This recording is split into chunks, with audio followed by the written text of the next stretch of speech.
Hello and welcome back to Westferry Times. Thanks for tuning in. I'm Emily Carter, and this is another deep dive. Today we're looking at something pretty significant. The UK recently hosted all 27 EU foreign ministers right here in London. Now, this is the first time that's happened since Brexit. Big deal. The agenda.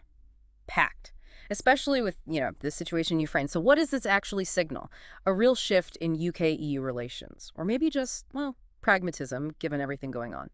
To help us make sense of it, we've got Michael Levin with us. He's the senior defense correspondent at Global Policy Review, over a decade covering EU-UK security relations, so he really knows his stuff.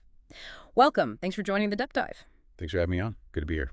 So let's jump right in. This meeting, beyond the handshakes and the photos, why was it actually so important? What's the real significance? Well, I think the symbolism alone is pretty potent. The UK Right. getting all 27 ministers together post-Brexit, that itself says something. It shows, a mutual willingness to talk seriously about, well, vital strategic issues. And perhaps more crucially, you've got the war in Ukraine grinding on. You've got, shall we say, fluctuating politics across the Atlantic. There's a real push now to rethink European defense cooperation. Right. And the UK, well, it has significant defense muscle. It clearly wants to be involved in that conversation, even from outside the EU. It's about maintaining influence, ensuring its security lines up with Europe's. Okay, influence and alignment. So what were they actually talking about, the main topics? Yeah, three big themes really stood out. First, predictably, was Ukraine. Continued support, military, financial, the whole package. Second, a big focus on defense hardware. How Europe, collectively, can get better at buying and, importantly, making defense equipment together. Joint procurement. Okay. Exactly. And third, hybrid threats. Think cybersecurity disinformation campaigns, mainly pointed at Russia, but also increasingly China. Anything surprising? Any shifts in tone, maybe? Actually, yes. I think the tone from the UK Foreign Secretary, James Harrow, was notably cooperative. Quite striking, really. He spoke about needing pan-European defense resilience. That phrase itself suggests maybe a slight softening of the UK's sort of post-Brexit go-it-alone stance on defense. A softening. Is this a major change in UK policy then? I wouldn't call it a major pivot just yet. Maybe more of a course correction. I think there's a growing recognition in London that, well, UK security is fundamentally linked to European security. You can't really separate them. Especially with things like cyber attacks. Precisely. Especially with what people call gray zone stuff, cyber, disinformation, even things like, energy supply disruptions. These threats, they don't exactly respect EU membership cards, do they? It shows security is interconnected. Makes sense. Okay, let's zoom out a bit. UK-EU relations overall since Brexit. Where does this meeting fit in the bigger picture? I describe it as a sort of pragmatic thaw, a noticeable one. Look, trade issues, other stuff, still very complicated, very tricky. Sure. But defense, it seems to be emerging as an area that's, well, less politically toxic. There are clear shared interests. And what's really interesting is that this meeting happened outside the formal Brexit deal, the Trading Cooperation Agreement. Ah, okay. Not tied up in that red tape. Exactly. Many on both sides find the TCA a bit restrictive for this kind of thing. So it does raise the question, could defense be a way to maybe rebuild some trust? Right. Could it lead to more formal cooperation? Maybe the UK joining some EU defense projects down the line? It's definitely being talked about.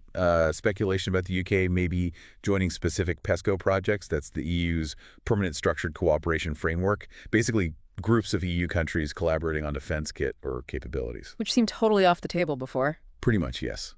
But the current climate, the war in Ukraine, it might be opening doors for the UK to join in, on a case-by-case basis. Where it makes strategic sense for both sides, it suggests maybe a more flexible, sort of a la carte approach to defense collaboration could be possible. And how's Brussels seeing this, the EU side? Cautious? Welcoming? I'd say cautious optimism is probably the right phrase. The EU knows perfectly well what the UK brings to the table in defense. Nuclear capability, top-tier intelligence services, diplomatic reach. These are serious assets. So despite all the political baggage from Brexit, there is a genuine desire, I think, to work with the UK on security. They understand a stronger European defense ultimately helps everyone on the continent. Let's pivot back to Ukraine then, which seems central to all this. What actually came out of the London meeting in terms of concrete support for Kyiv? Yeah, some tangible things. Firstly, a joint pledge to boost ammo supplies to Ukraine by 20% this quarter. That's quite specific. Okay, more shells. More shells, exactly. Secondly, several countries, the UK, France, Poland were mentioned, committed to working on long-term bilateral security guarantees for Ukraine.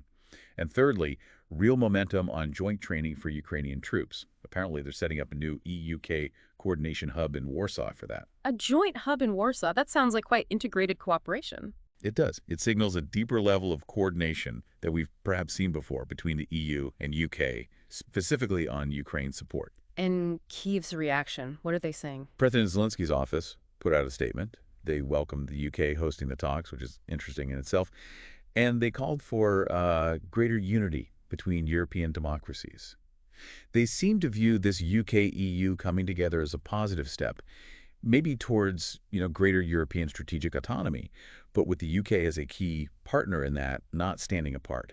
Does Ukraine see this as something reliable, though, this newfound cooperation? That's the key question, isn't it? I think they hope so. They need all the unified help they can get. What about Washington? Any noise from the U.S., or are they just watching? Publicly, very little. Almost nothing. But the general analysis is that privately, U.S. officials probably welcome this. Why? Well, think about potential future shifts in U.S. politics and foreign policy. Right, the uncertainty factor. Exactly. A more capable, more integrated European defense effort is generally seen as good for the transatlantic alliance. It potentially takes some pressure off the U.S., allows them to focus elsewhere, too. Okay, it sounds positive on many fronts, but there must be challenges, roadblocks. What could derail this? Oh, definitely risks. First, politics, particularly UK politics. Yeah. Now, things are fragile. A future government might have a very different view on cozying up to the EU, even on defense. So it could be reversed? Potentially, yes, Oh. or at least stalled. Second, money. Defense integration, joint projects, they cost a lot. And we're already seeing some EU countries, Italy and Hungary, were mentioned as examples, balking a bit at pressure to increase defense spending significantly. So, political will and cash. What about trust? That old chestnut from the Brexit fallout. Still a major factor, absolutely critical. You talk to people in Brussels, there's still some, let's say, lingering resentment about how Brexit happened. And equally, in parts of the UK establishment, there's still suspicion about getting too entangled with Brussels, giving up control. So, alignment on goals, yes, but deep trust. Still a work in progress, I'd say. We're seeing alignment where interests clearly match, like on Ukraine, but true, deep integration, that feels like it's still some way off. It's a delicate balancing act. And how does NATO fit into this picture? Is this UK-EU thing somehow separate or complementary? It's really important to stress. Nobody is talking about replacing NATO or duplicating its efforts. That's not the goal. Right. But there's a growing feeling, I think, on both sides of the channel, and indeed the Atlantic, that Europe needs to be able to do more for its own security. A stronger European pillar within NATO. That makes the whole alliance more resilient, especially if U.S. focus shifts down the line. This UK-EU cooperation can be seen as part of building that stronger European capability. Okay, finally then, looking forward, what should we and our listeners be watching for? Key signs to see if this cooperation deepens. I'd point to three things. First, watch if the UK actually joins any specific EU defense missions or operations, maybe something in Africa or the Balkans, perhaps. That would be a concrete step. Boots on the ground or ships at sea together. Something like that. Second, the next big NATO summit. Will this UK-EU cooperation be presented there as a success story? A model, maybe? And third, and perhaps most crucial for the UK side, how does this play out in domestic politics? Especially, with a general election likely not too far away. Does it become a talking point? Do you think the public is actually paying attention to this level of defense diplomacy right now? Honestly, Yeah. probably not widespread attention. No, not at the moment. It's quite specialist. But if security threats were to escalate significantly, or if, God forbid, Ukraine faced major new setbacks. And then it becomes front page news. Exactly. Then I think public interest would shoot up. People would start asking sharp questions about where the UK stands, who our real partners are, and what we're doing about European security. That's the point where these high-level talks suddenly feel very real to everyone. Precisely. Events have a way of focusing the public mind on these things. Michael Levin, this has been incredibly insightful. Thank you so much for breaking it all down for us. It was my pleasure. Really good to be in Wsetferry Times. And thank you for joining us for this deep dive on Wsetferry Times. We hope you found it valuable. If you did, please think about subscribing. Maybe share it with someone who'd find it interesting. We'll be back soon with more deep dives into the big issues shaping Britain, Europe, and, well, the wider world. Until next time, stay informed.